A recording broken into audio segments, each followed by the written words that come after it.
Mishcon Academy digital sessions.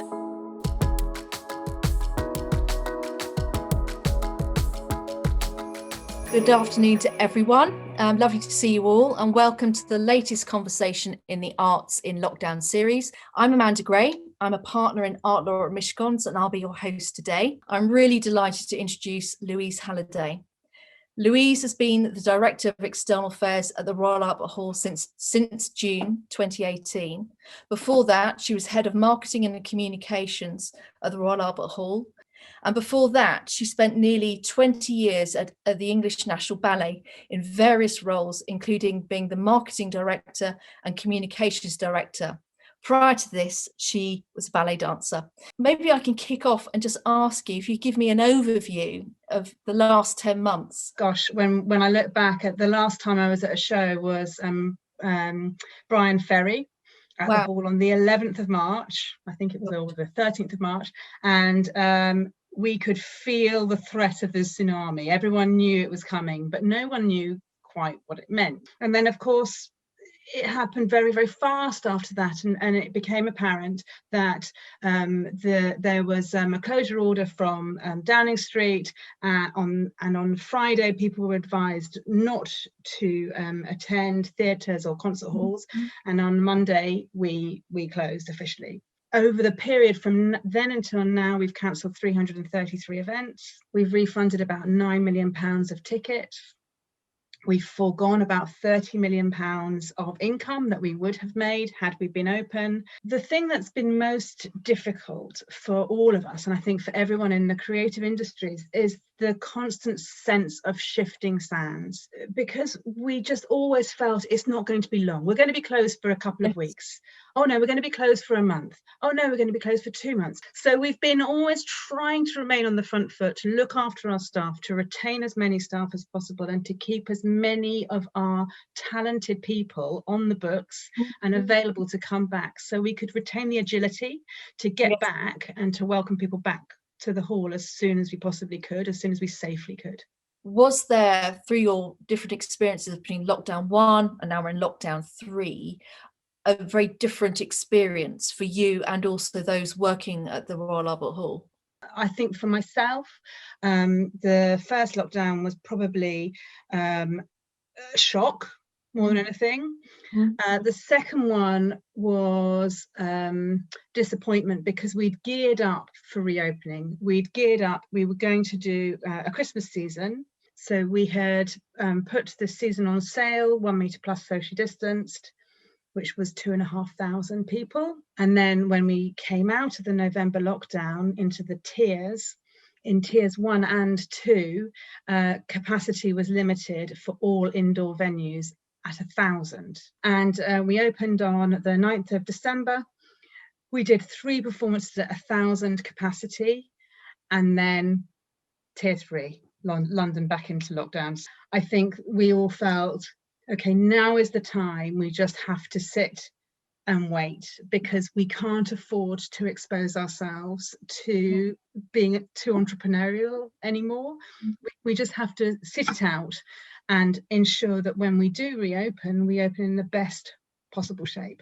Are there projects, in hindsight, looking back, until we talk about Christmas, are there projects that you think, right, okay, that worked, that didn't work, and in hindsight we wouldn't have done X, Y, or Z?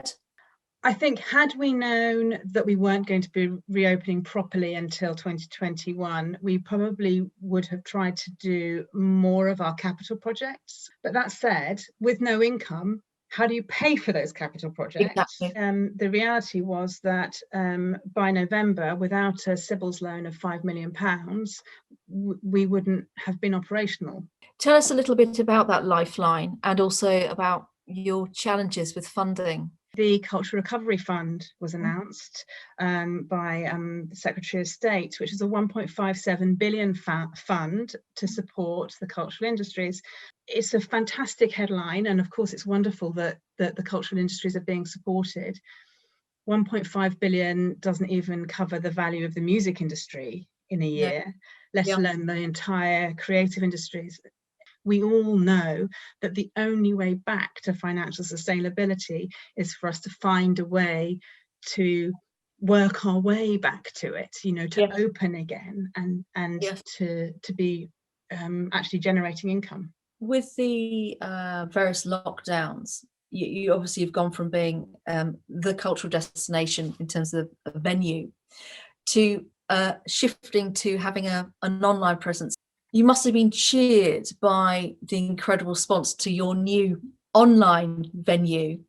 Do you see that as being a permanent development? My feeling is that model was of its time, because it was Royal Albert Home, it was artists from their homes to your home. People were incredibly generous with their time. They gave these concerts free of charge. We streamed them free of charge, and then the public donated to support the hall. So it was a model that really felt that it captured the moment and the zeitgeist. Is it long term the way we're going to go? I think our artists need to live, and they need to earn money, and I don't think we can continue to stream free concerts forever. We've done some behind closed doors concerts. I think we've done about 33 behind closed doors concerts actually in the auditorium, which are paid for. I think there's definitely mileage in those in the long term, and we definitely reach a bigger audience. Streaming is global, so you're reaching genuinely all over the world, and it's a branding exercise, I think, more than a you know, income generating exercise. Can you talk to us a bit about the impact the closures and cancellations have had on performers themselves? These are young people who have committed their entire lives to becoming this thing, and it's a very limited time span for being a ballet dancer or for being a performer. They've only got a few years, and they've had a year of their performing life taken away from them. Other venues were holding back maybe from trying to reopen. You pushed forward with it. Has that changed your approach as we're hopefully soon going to be coming out of this? You know, when we are reopen, we need to have much more certainty that we are going to be open for a long period. And I think we have to be realistic and realise that this thing is with us. That said, we don't see any point in throwing in the towel until we need to. We've got shows still on sale in May and June of this year, because who knows? May and June are around the corner, but yet everything is changing so quickly. So we just have to listen to what government says, and until there is more clarity, we will continue to do what we can to ensure that we reopen safely as soon as we possibly can. So what else lies ahead for the Royal Albert Hall? We spend about £12 million a year on the building. We spend about £40 million a year on staff. Obviously, last year, the staff costs were diminished greatly because so many people were furloughed, but we still continue to invest in the building. First of all, we had two major projects ongoing. One was the Great Excavation, which was it's a sort of double height basement. That's finished and topped off, but we can't fit it out because we don't have the cash to do it. But the other thing is we've done a huge external restoration, cleaning, restoration, and sort of refurbishment of the whole of the outside of the building. And the other really big project that we've been doing is cooling, because if you've been in the hall in summer up in the gods, well, a Telegraph review once described it as hot as Hades. Yes. So one of the really long-term pieces of work that we've been doing is heating and cooling, which also helps with ventilation, which at the moment is so critical because you know, we know that the virus circulates so effectively indoors, but if we get good ventilation, that's going to really, really help to make sure that we're safe. What for you have you learned about the significance of arts? What have we been doing? We have been consuming the arts. We have been watching dramas, we've been reading books, we've been painting, we've been creating. That is the only thing. Going out, enjoying nature and then enjoying the arts is what we have filled our times with. These are essential. Performing arts in particular, it is that sense of shared experience, which you get in sport as well, but that sense of coming together and sharing something together in a group of people, there is something so moving about that, and something that makes you feel so alive. I kind of yearn to get back into an audience. Do you think that it's affected arts looking forwards more generally, having gone through this experience? Do you think the landscape has changed? There's the obvious financial impact, and the financial impact on the institutions, but actually the really devastating financial impact on freelancers and suppliers, and actually on artists too, because their income has been completely decimated. We know that we're losing great people who've decided they don't want to work in our industry anymore. It's too uncertain. They can go and get a job in a different industry and they have transferable skills.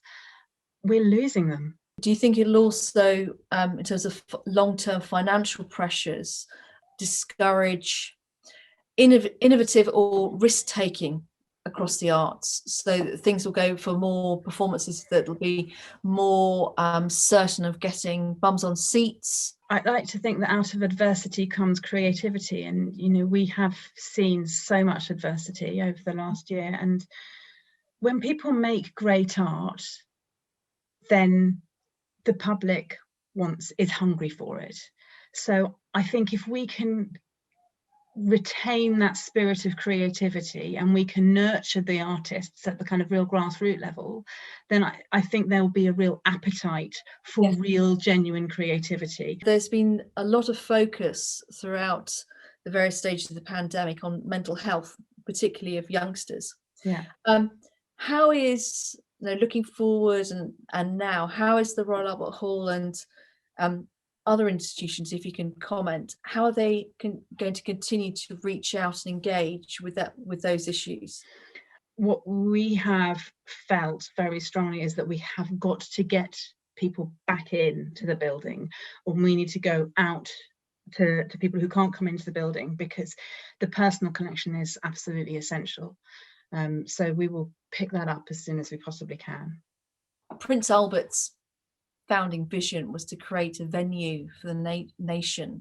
How has the pandemic, against the backdrop of all the growing debate about representation, influenced your plans to stay true to that vision? We want to be a place, a sort of a vessel for hosting stimulating debate, and we always have been. We had 12 suffrage meetings, and Winston Churchill has spoken, and the Dalai Lama, and we had the world's biggest science lesson. But I think we have to acknowledge that the Royal Albert Hall came out of empire.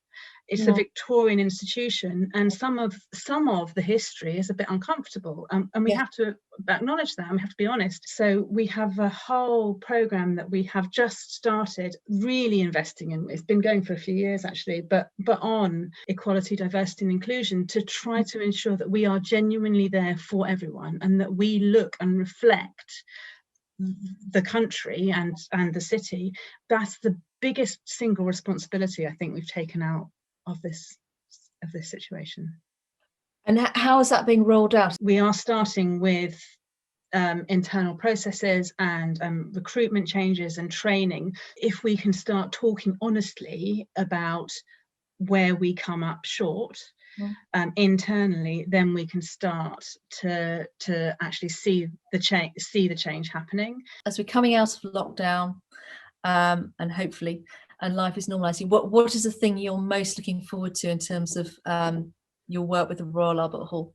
I'm just looking forward to seeing everyone I work with. I love the performances and all that, of course, but it's the people. For me, it's just my team, who are amazing and have been so resilient for all of this. Being able to see them all and sit down in the cafe and have a cup of tea with people, God, that's going to be good. Thank you so much, Louise. It's been an absolute pleasure to talk to you. Looking forward to sunnier times. And thank you, everyone. It will come. It will do. Thank you everyone for joining us. A pleasure to see you. Thank you. Lovely to see you. Thanks, Amanda. Bye. Bye. Bye. The Mishcon Academy Digital Sessions. To access advice for businesses that is regularly updated, please visit mishcon.com.